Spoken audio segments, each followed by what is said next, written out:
Hi guys, it's Avery from Delaware coming at you.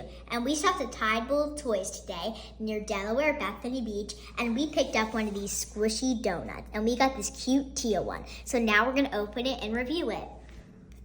Okay guys, now I just opened this squishy donut and I am surprised. I thought it was just like a nice foam squishy, but look at this. It has like dough in it. It's like so squishy and it's really impressive. It's kind of like a needle. I think that's super impressive for just having a cute like cheap little thing at Tide Pool Toys. So I do really like this. I rate it an 8.3 out of 10. I definitely think it's worth it because it's really fun. Just get all your anxiety out and it's really nice to squish and really fun. And I'm actually very surprised that it was actually this good. I really like this and definitely recommend buying it. Bye guys.